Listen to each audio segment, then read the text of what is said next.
everybody, let's go here. This is Special Topics 2 Test 4. Am I in the right place? Mm-hmm. Okay, what color is diesel fuel dyed if it is for off-road use only? Blue.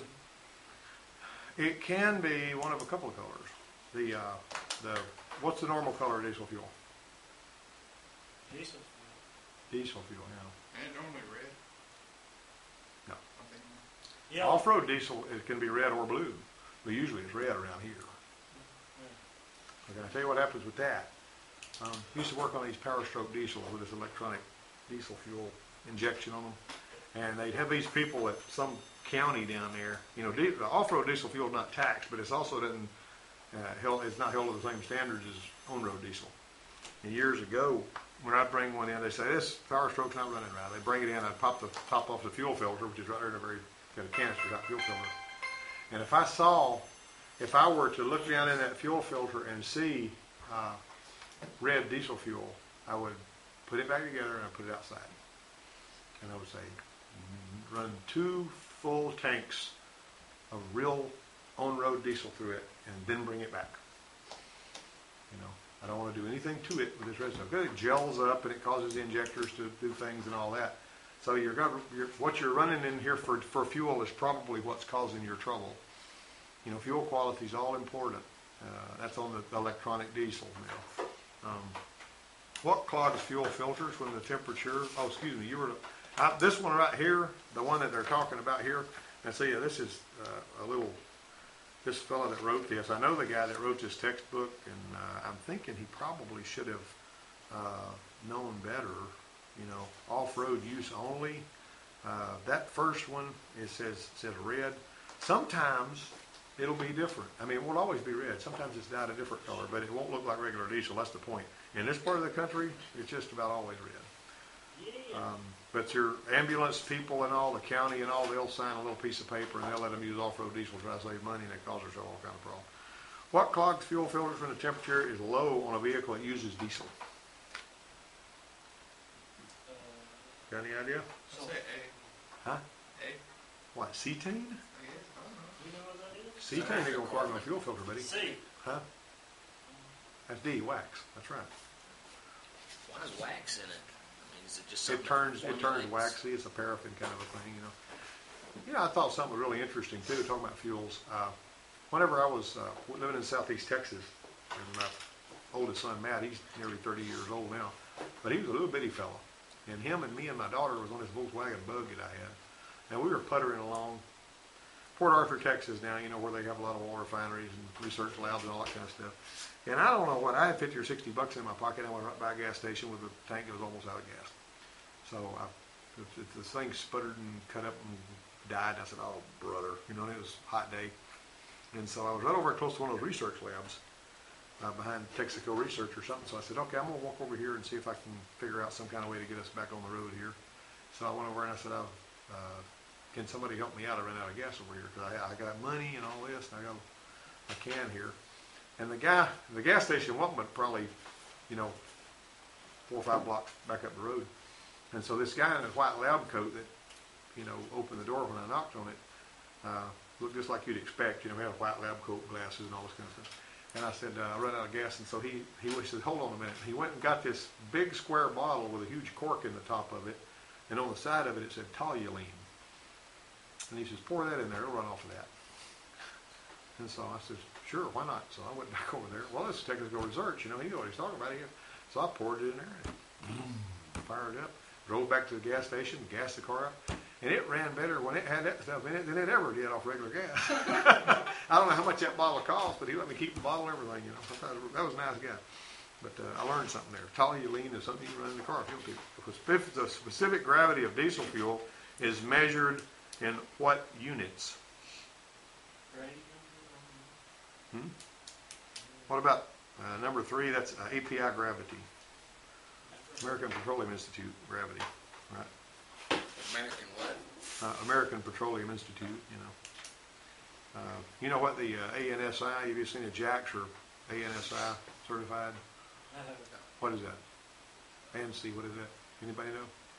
Chelsea, you're supposed to know that. Yeah. American National Standards Institute. Now, if I ask you that next week, you need to know the answer, okay?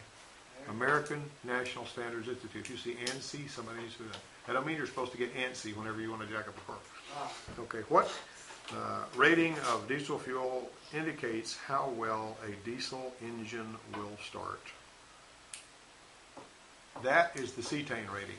Now, can somebody tell me what cetane rating is? How do you describe cetane rating? What is the cetane rating all about? You ever heard that? Cetane. Mostly I'm sorry, go ahead. Cetane sounds to me like some type of hydrocarbon. Because of the tane? Maybe so. Cetane is a clear, colorless fluid with perfect combustion qualities. And it's rated at 100. So they compare whatever diesel fuel they're testing against the combustion qualities of cetane, and they give that diesel fuel a number. Now, do you know what cetane rating that most diesel engines typically require? Is 40. See that? So cetane and octane aren't the same thing, but remember that. Cetane is a clear, colorless fluid with perfect combustion qualities. Everybody, did you know that before? Are you going to know it after today? Okay, right? How would you say that, Archie? Explain it. All right. List, define, explain. List, define, and explain. Yeah, tell me what it is. Okay, I'm your girlfriend, and I want to know what cetane is. And I'm dumb, and I don't know. You're going to have to impress me, okay? Get past the levity and tell me what cetane is, okay? Cetane is, I'll explain it again, Mr. Mitchell. Okay, see how you put them, you rubber on the road? How about you? Can you tell me? Can you tell me? Why are you guys not listening? You can tell me, I bet. Cetane is the perfect flammable stuff for which diesel fuel is measured against in rating. That is a good answer. That's a good answer. It's perfect. It has perfect combustion qualities, and they rate that at 100. And they measure the diesel fuel against that, and diesel is rated, based on that. So the cetane rating of diesel is how well it stacks up against cetane. So you have a standard. Okay, how well does your diesel do against that standard? Imagine this. I say, to have the perfect rating in here, you have to have exactly $100 in your checking account, and that's all you can have. Well, it turns out that Brandon's only got $20 in his checking account, so he's got a rating of 20 against Archie, who has 100 in his account. See what I'm saying? That's where we're going with that. That's understand. Trying to give you something tangible. If you start talking money, and you're trying to teach students how to read a micrometer, and you say, if I take 1 inch and I subtract 125 thousandths from it, what's left? And they're sitting there saying, I don't know. I said, wait a minute. If I had $1,000 and you took 125, how much have I got left? Bam! They give you the answer right away. See what I mean? But if you take it and make it money, man, we can figure money, but thousandths of an inch, it just tears us up. See? Okay, now then. Remember that. The money helps. So when you're talking money, everybody can count money, even if they can't read and write. They can count money. Unless they went to one particular high school over in Dothan that I know about. And then they'll even tell you, I can't count money. I went to such and such a high school, I've actually had them tell me that when I was out there, you can't make change. Okay, all right. It's probably because it's not their money they're counting. All right, now then, ultra-low sulfur diesel fuel, ultra-low sulfur diesel fuel has how much sulfur content? Ultra-low is what? 15 parts per million. ppm is parts per million. If you see ppm, that's parts per million. ppm is the way everything's measured. Hydrocarbons in your exhaust gas cylinder is measured in parts per million. Carbon dioxide, carbon monoxide, oxygen, all that's rated in percentage, but hydrocarbons rated in parts per million. Number 6, D, is D, ethanol. E-diesel is diesel fuel with ethanol in it, right? Does that stuff run okay? Well, I suppose, if it's doesn't have too much in there. But I'll tell you something I did one time. This is spooky. I was working at a Volkswagen dealer in Enterprise, back when there was a Volkswagen dealer in Enterprise. And this was eons ago, probably before most of y'all were born. And so I was working on this diesel Rabbit. And it's just cool little, high-speed diesel engines that we had in there. 4 high-pressure injectors on the front of it. And it was kind of greasy on the front of the engine block. Engine sitting here running. Customer standing here next to me, you can put all the signs you want to, but typically the service manager throws that out when the customer wanders around the shop. That's the part of the deal. Of course, he didn't. So I had a can of, about half coffee can with some gasoline sitting in it over here. I don't remember why I had it sitting there. But I said, I think I'll just, and the engine sitting here idling, you know how them diesel rattle. And I'll say, and the diesel injectors were screwed into the head, and they had these steel washers under them for good sealing and all that kind of stuff. Well, I took that gasoline, and I figured I'm just going to pour it down the front of the engine block, let it run down the front of the engine block while the engine's getting hot, and it'll dry that oil off. You know how gasoline will do. Well, nowadays gasoline's kind of greasy because it's got to lubricate the fuel pumps. But in those days, you know, when you stick your hand in gas and wave it around, it'd be dry as a bone in a little bit. Well, I poured that gas down in front of that, just kind of splashed it across the injectors to let it run down the front. And some of that stuff went past those injectors, got down into combustion chambers, and that silly diesel tried to run away. I never would have expected that. I wasn't near the air intake, but when I poured it in there, my goodness, whoa, this problem. And the customer, I thought he was going to have a heart attack. But it it went down and then it died. It didn't hurt it, but it could have if I'd have poured enough on there. I was thinking, oh my gosh, I never will do that again. That scared me. Sometimes you learn by doing, and that wasn't a good deal. But you know, well, that was in 1983. It probably won't work in 2012. All right. So, well, I wouldn't try it. All right. So, all right. Now, biodiesel is regular diesel fuel with vegetable oil added. Is that right? Sounds about that canola oil stuff they make. Biodiesel is not regular diesel with vegetable oil added. You know, it's actually formulated. You know what I'm saying? 8 B20 biodiesel has how much regular diesel fuel? 20%. 80%. Yeah. 80%. Yeah. In other words, biodiesel doesn't have vegetable oil added to it. That was the reason that the first one was false. It's not vegetable oil per se. You hear some of these guys going around getting vegetable oil from the restaurants, you know, and running it in their vehicle and all that kind of thing. But that seemed to me like too much trouble. You know, you got to go around there and find a way, you know, pick all that stuff up. Most diesel fuel is what grade? Grade 2. Grade 2. Most manufacturers of vehicles equipped with diesel engines allow what type of biodiesel?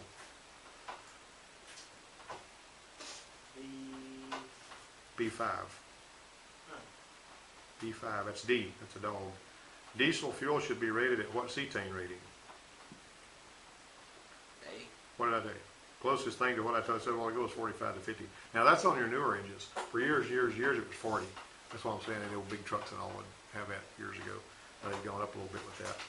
Number 12, the higher the cetane rating, the what? A, the easier it starts when cold. B, the more power it has. C, the easier it starts when hot. Or D, both B and C. B and C. Wrong. That's actually the easier it starts when it's cold. Ah. Okay, now somebody tell me, what do we have? How does the diesel work? Anybody tell me? What makes it fire? The diesel got them glow plugs and it compresses it real good and then it, Well, not all diesels have glow plugs. well, basically it compresses it real good because the diesel fuel has a higher flash point or whatever. It needs extra compression to ignite it. Be close. If you're pretty close. Whenever you squeeze air, you're going to get 2 pounds of temperature. 2 degrees Fahrenheit temperature for every pound of compression. Remember that? I was talking about that when we talking about engines. Okay, so what's the compression usually on a gas engine about? You guys don't play dumb with me. We talked about this before. Okay? Everybody sitting here was yawning, hoping I'll give them the answer. They just, I'm just sleeping. Everybody needs to have coffee or Red Bull before they come in here. Okay, I see Red Bull over there. Is it yours? All right. So that's why he's giving me good answers. Now, listen, the diesel, compression on a diesel is 18 to 1. What is it usually on a gas burner, remember? 14. I mean, it's about 18 to 1. It can be above or below that. But it's about, well, I'm talking about on diesel. It's going to be, 10 to 1, something like that, 9 to 1, 8 to 1, something like that. But basically on your gas burner, you're going to have about 160 to 200 pounds of compression usually. It's going to be, vary from car to car and by volumetric efficiency and all that nonsense. On a diesel, it's 450 pounds to 500. Okay, so if I squeeze that air that tight, you know how close that piston comes to the cylinder head on a diesel before it stops and heads back down? It's thinner than a dime. I mean, it's real thin, less than a spark plug gap. It's that close. Now, the combustion chamber's in the top of the piston. It's that bowl. That's the combustion chamber. But that piston is physically coming. If you looked at a cutaway of a diesel engine, I got a picture of one somewhere, it almost hits that cylinder head. And when it heats up, it actually is kissing it a little bit. And you don't know that, but it is. But all right, so that's why on your Deutsch diesel engines that are air cooled and they've got these 6 jugs that have the pistons going up and down in them, and you got 6 cylinder heads. You know how you set got to put shims under them cylinder heads to set the distance of the piston, that the piston goes up to the head. What they would do years ago, we would put a blob of solder on the head of the piston, put the cylinder head on there, and turn it with a bar, and go up there and it squishes that solder. Turn it all the way through, and then you take the head back off, and you mic the solder. And you have to adjust by putting shims under your cylinder head so that you've got 40 thousandths of an inch. So that solder is squished to 40 thousandths of an inch. That's pretty doggone close when that thing's going that fast, you see. All right, but anyway, when it gets that hot, okay, I told you 2 degrees Fahrenheit per pound of compression. If I've got 500 pounds of compression, how much temperature have I got? 1,000 degrees. If I got 1,000 degrees, or even close to it, 950, 900, 1,000 degrees, and I spray some diesel under there that's misted in there in high pressure, it's going to light off, isn't it? That's how it works. Now, what happens when the engine is really cold? When it's really cold, the heat is absorbed, because heat moves from heat to cold, right? The heat is generated by them pistons moving up and down is actually absorbed by the cold metal. And so you don't start worth a flip, and when you're spinning it over, you're puffing out white smoke. You got it? What you doing with that phone there? Making sure I can speak. Okay, Brandon's going to pass his phone around, and we're all going to read his text messages. Okay? Yeah. Yeah. Second time. Okay, that's fine. Do it, Brad. Yeah, he's a clock watcher, except he's using his phone. Oh, okay. Anyway, now listen to this. So this is another Philip Johnson story. It's really good. Just give me a second, okay? Power stroke diesel comes in there, and it's got high pressure oil system that controls the injectors, right? You familiar with those at all? Electronic diesels? All right, it's got high pressure oil that actually drives the piston inside the injector. The oil pressure that drives that piston runs from 500 to 3,700 pounds, and that's your high pressure oil system. Okay, so the fuel pressure that goes in there and feeds the injectors is from 55 to 80 pounds. All right, so you've got adaptive learning on this computer. So this one came in, it was hard to start. It would start, but it was hard to start. Once you got it started, it ran pretty decent. So I checked the fuel pressure, and it's got 20 pounds of fuel pressure. And the fuel pump on that one's weak. Of course, you can have other problems too, but I determined the fuel pump was weak on it. And so, those things were fairly new in those days, and I'd fixed a few of them. And Philip says, well, it says here the labor is 6 hours to change that high pressure fuel pump. It's in the valley between the heads, and it's driven by a piston and all that. It's got a high and low pressure pump built together. He said, I'm going to let Eddie put that in there over there across the shop. I said, that's fine, I don't give a rip, so he can get me another job. So Eddie popped a fuel pump in there, and I heard him trying to start it.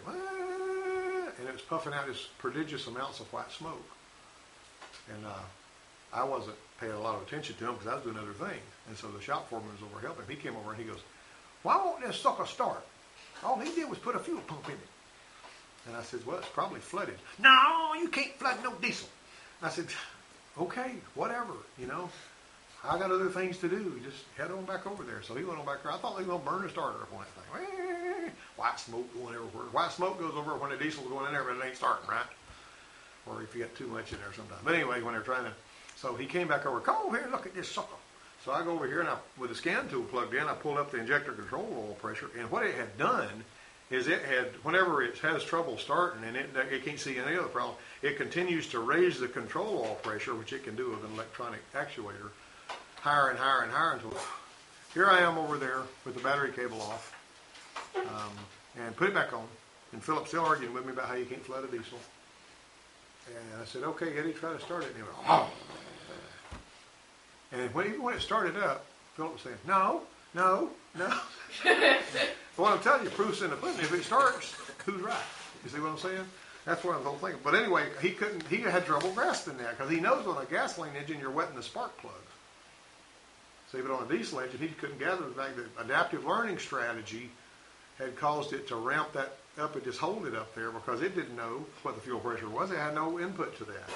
See, all right. Anyway, it's just funny how we went on that. So, API gravity of number 2 diesel fuel should be about what? 25%? No, actually 35%. 35%. Remember that. 35% is a good number on that. Okay, let's move on here. Technician A says that diesel fuel has more heat energy than gasoline. Technician B says grade number 2 is the grade recommended for normal service in automotive diesel engines. What do you think? I think Which technician both. is correct? 14? I think both. That's number 14. That's C, both of them. Diesel fuel energy. You know, I told you diesel burns all the way down and the gas engine just slapping the piston. That's because you get that torque.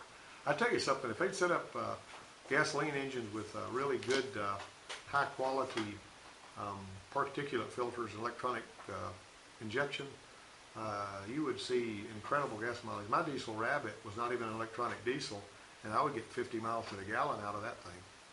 Huh. And that's more than a hybrid, you know. And I'm talking about, we're driving down the road, rattling along in a little diesel, you know. And if you know how to set the valves and jack around with the injector pump, that thing will run like a race car. I got stopped one night because the guy said I was speeding.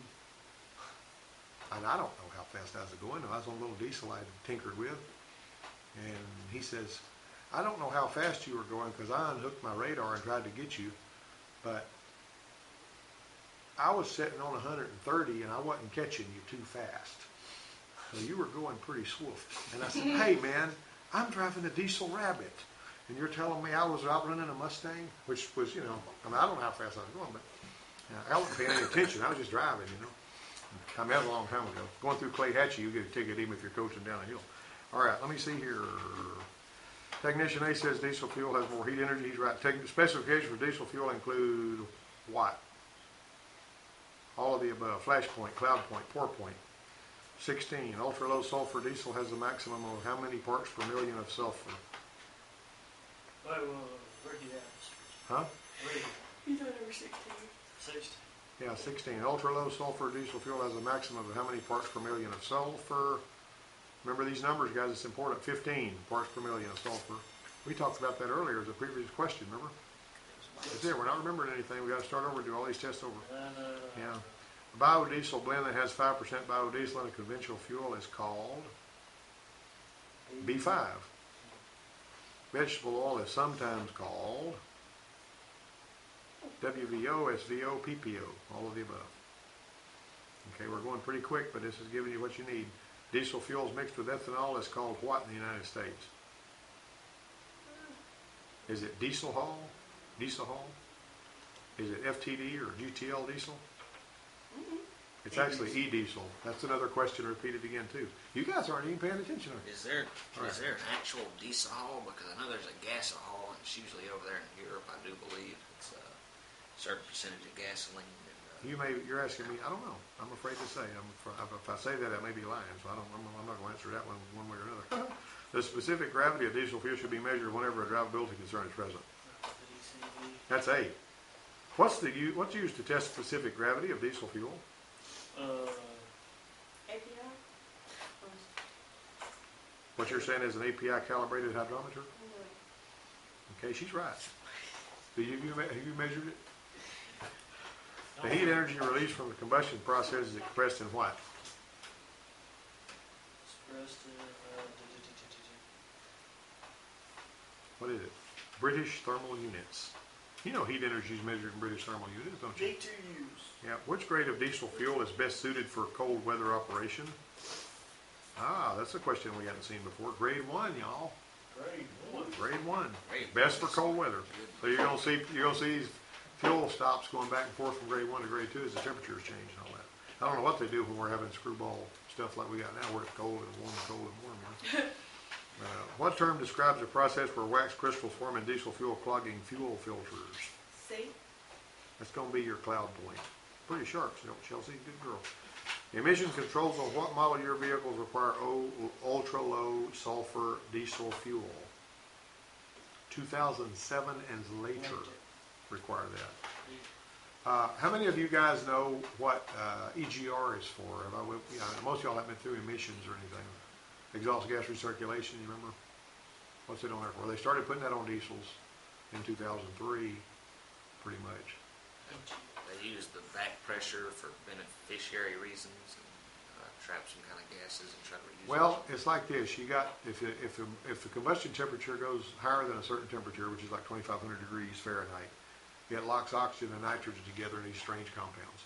So in order to stop that from happening, we recirculate some exhaust gas, and it's inert. Matter of fact, when I was in Cajun country down there, if there was some drum, a steel drum, that had some flammable material in it that would explode if you cut it with a torch, T-Boy the Cajun, what he would do is take a hose and put on a pipe of his exhaust pipe of his pickup and stick it in the hole on that drum and just fill that drum up with car exhaust. Have a good running truck and all that, fill it up with car exhaust. And then he would just take his torch and go ahead and cut the drum. Wouldn't have any explosion whatsoever. Because the already burned fuel, the exhaust gas is inert. It won't burn. It drowns it like you put oil over something that's flammable. Sort of, but it can't. Yeah, sort of, but it can't burn. There's no oxygen there that's not already bound to carbon. All right. So what you got is you've got some of that kind of gas going into the combustion chamber while you're driving down the road, not when the engine's cold, not when it's idling, and it's going to cause that combustion chamber temperature to be lower, and you're not going to make oxides of nitrogen, and that's what EGR is for. Diesels, you don't have a whole lot of trouble with anything except NOx. I mean, they got particulate stuff going on and all that, but they got filters and rubber down with that. Okay, so let me move on down here. What's true regarding red-colored diesel fuel? Both A and B. It's used for fuel for vehicles driven on public highways. It's illegal. You're not supposed to use it on public highways. And it's designed for off-road use only. Okay, and finally 27, diesel-powered vehicles are required to use ultra-low sulfur diesel fuel beginning in, well, they got two different numbers here in these. I just love these kind of questions where they stuff two on there. There's a C in it. Mm-hmm. Yeah, sure. That is a C. 2007, 15 parts per million of sulfur. All right. That didn't hurt at all. And Brandon is really a dedicated speech class student. Have you noticed that? Oh, yeah. He has to be at speech 6 minutes from now. And so he had to leave early. Right. I really got, I had Big Miss Graham really like it. All right. Now we got about 30 minutes till lunch, so let's make it happen.